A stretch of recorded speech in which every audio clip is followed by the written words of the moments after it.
We're going to do a little cult Bible study here. And actually, I'm going to first explain what's going on. I've just figured out what it all means. I don't think I really need to explain that. People who know will know. But one of my friends has reminded me something, and the veil was lifted a little bit. And he reminded me that it's all about what's written on your heart. And all of a sudden, everything just clicked into place. And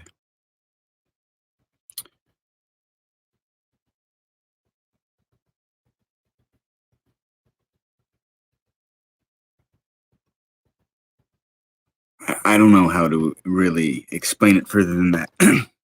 So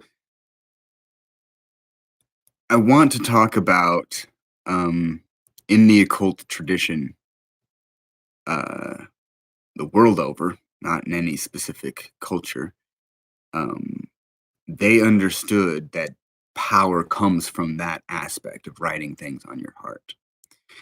And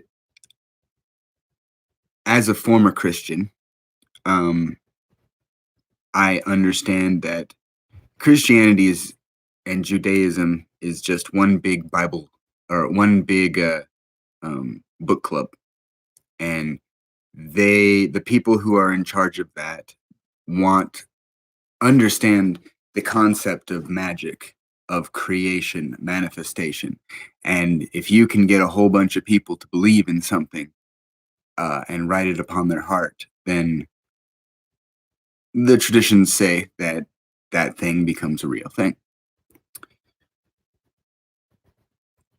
And honestly, that kind of terrifies me, because if that's true, then Christianity has completely deceived the world. Well, I know that's true. But it's not just some random idea or thought that is an imagination. It means that the person who wants this to spread like a virus is trying to create the person who will declare themselves to be the Messiah. And we see this with people who go to Jerusalem and have the experience of being Christ. I understand that now through my shamanic work and practices and the people I've talked to. It's because those people have read the story, placed it on the heart, and they get into that position, and all of a sudden they believe themselves to be that thing that they have written on their heart. It's a very powerful thing, very dangerous thing. And so I was thinking about going through the Bible and looking at all these stories in its true traditions of the stories are meant to illuminate a point and go no further than that. So in the beginning, when Adam and Eve ate of the tree of fruit, good and evil, and were deceived by the serpent, what it means is that good and evil is a thing created of the mind. And they ate of that thing and placed those seeds that within themselves and determined what was good and evil. And so when they were kicked out of the Garden of Eden, it means that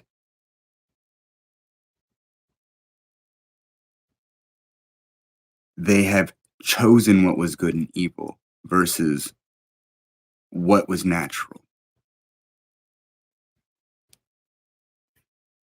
And I find that that story applies to our current and everyday world, where instead of doing what is good and natural, we eat of the tree of good and evil, the fruits, the spiritual fruits of those things, and we determine what they are through a set of rules and regulations. And we get into the position where we're at now, where we have so many people that are homeless and homes that are available for people. We have enough food for everyone to eat. We have enough technology for everyone to communicate. We have all these things but we're doing it wrong because we're being told what's right and wrong in the first place, but mostly because they're trying to create a situation where someone is probably desperate enough that they believe themselves to be the Messiah and do something really fucked up. And we see those types of people that are like,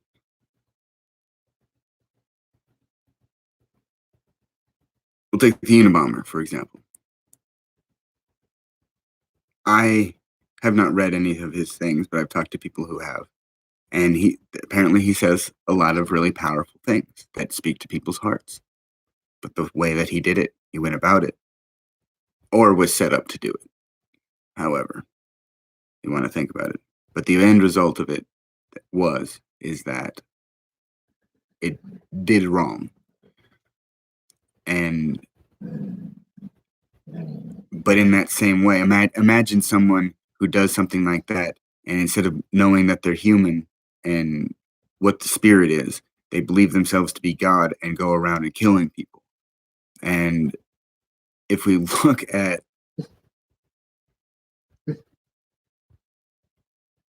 any of the prophets or any of the warlords who in any time in the world, all of them believe themselves to be in God's power of some sort, or what they believe to be God.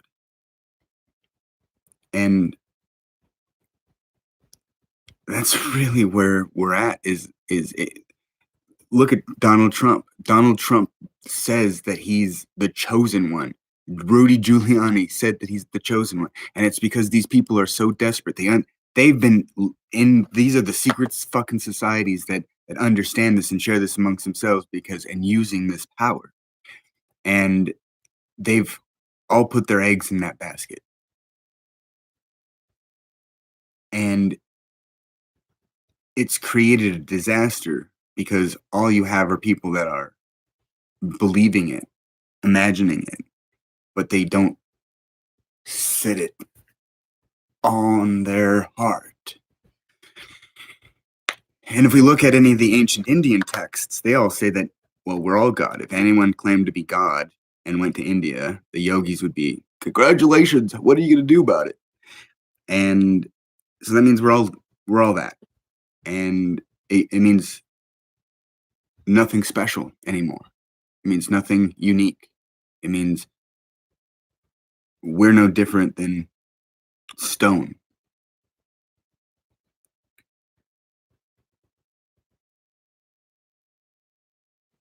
So these people that are gathering resources and wealth and all these ephemeral things, it's meaningless because they're not pursuing what lies within.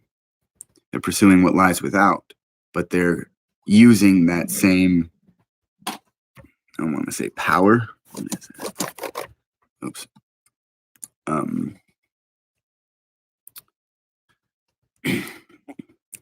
Sorry, I lost my train of thought. Okay, I'll give you an example from my own life. On my heart, when I was growing up, is written all the teachings of my grandfather. But I am not my grandfather. My grandfather was a saint. I am not. But I'll try to emulate him.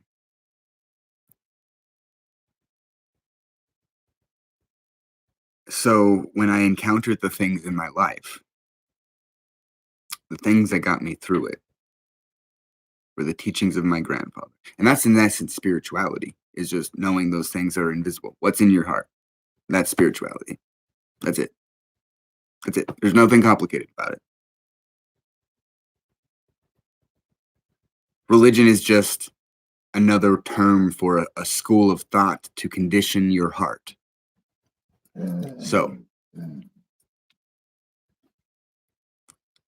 look at the plague that has come about because Judaism, Christianity, and Islam has put garbage in people's hearts.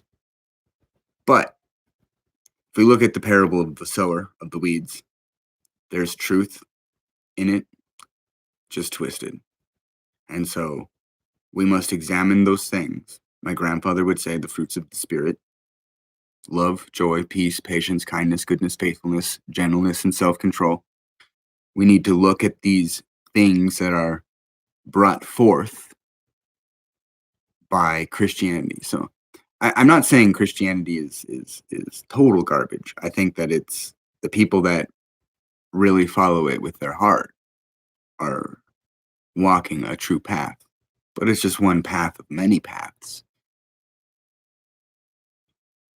And because and if you look at in the Garden of Eden, the heart, where both men and women, masculine and feminine energies dwell, eating of the fruit of the tree of knowledge of the self grants immortality. Eating of the tree of good and evil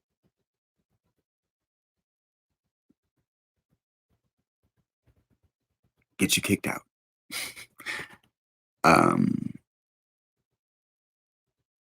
And it's different than right and wrong, because what is good for one is not necessarily good for another, and what is evil for one is not evil for another. We see that all the time with people murdering one all over the world.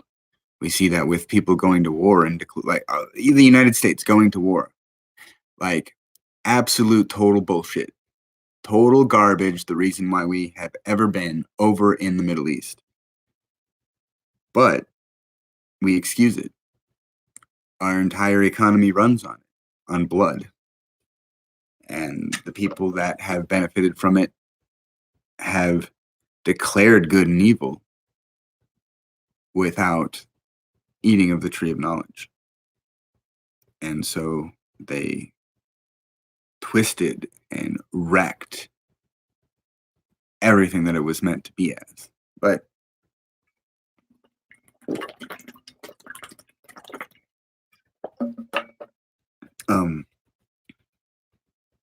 doesn't mean it's too late. I mean, if we look at climate change, it might be too late, honestly. But too late for this material world. But that doesn't mean that it's too late for the spirit. And that's really essentially what I want to get at, is like I'm going to grant my son's mother a name. Mashiara. It means lost love. The woman did the worst thing possible to me as anyone else in the world. And according to any of those ancient traditions, any ancient tradition, the woman would be fucking hung. But if I look at the things that are written on my heart, things that I tried to murder in myself over these last few years, love dictates that she go free.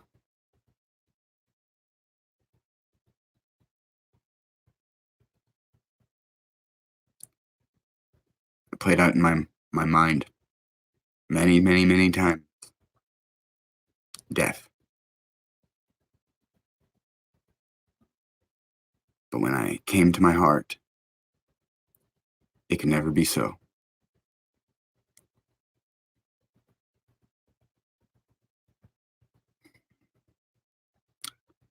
But those people that have stolen from me, who have hurt others purposely and stolen from them,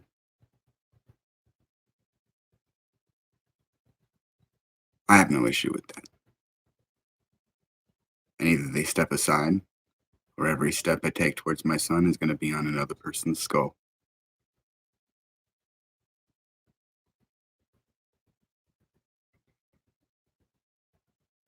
I once worked with SEAL Team 3 when I was flying drones. And it was one of the most amazing and rushing things that I've ever, like,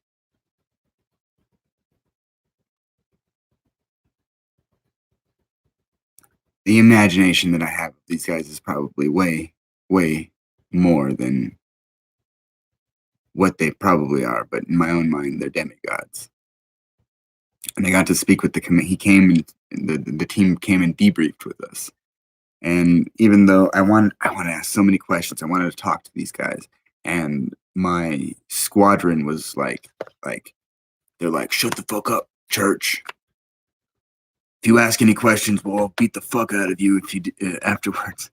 I was like, A, they're all a bunch of fat, lazy fucks. So, and I definitely know that if that happened, I would have been able to take care of myself. I just doubted was just very shy at the time. But I got to ask the guy a question, and I was like, what advice would you give to a 21-year-old boy who wants to do good in the world? And he says, you'll never rise to the occasion, but you always fall back on your training. And it's not the skills that you cultivate, but the mindset that you cultivate. And I've been thinking about that ever since. And then the other day when my friend said, well, everything's about what's written on your heart, it clicked. Everything clicked. It was like, boom. And you know what's written on my heart?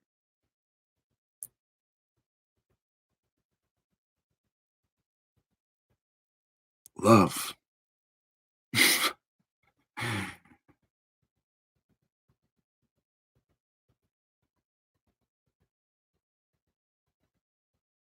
Everything that I've done has been because I've wanted to express love. And part of my foolishness in my youth was that I expected it to come from others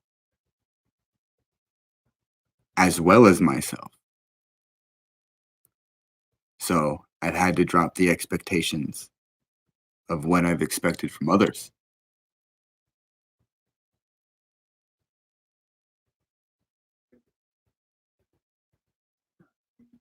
And it's made my life so easy.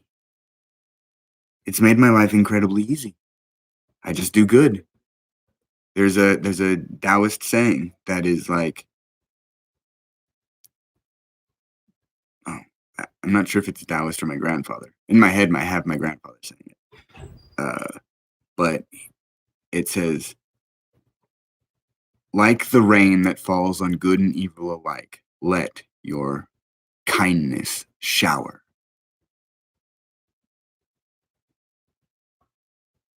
And I like that. You know, nourish the earth.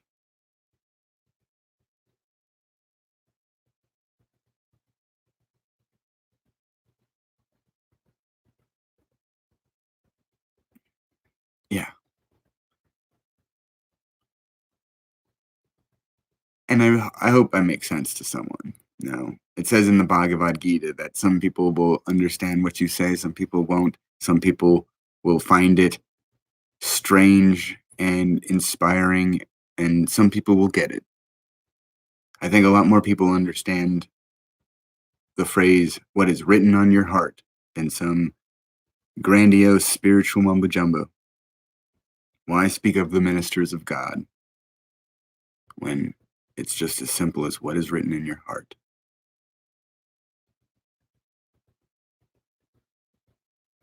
the character of Christ. True Christians are the people who read and understand the character of Christ and place it upon their heart.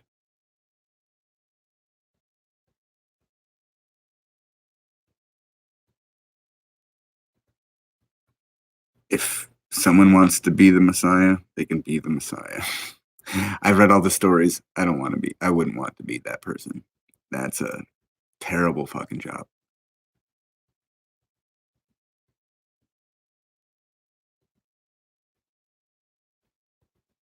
I just want to be free. I just want peace in my own soul. I think after everything that I've done, I've proved to the world that I will do anything I can to achieve those things.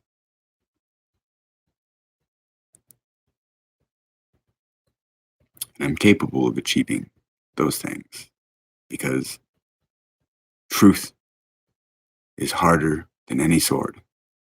And it is the thing that slays ignorance and brings supreme joy. And it is my sword. And I will wield it the best I can. Thank you.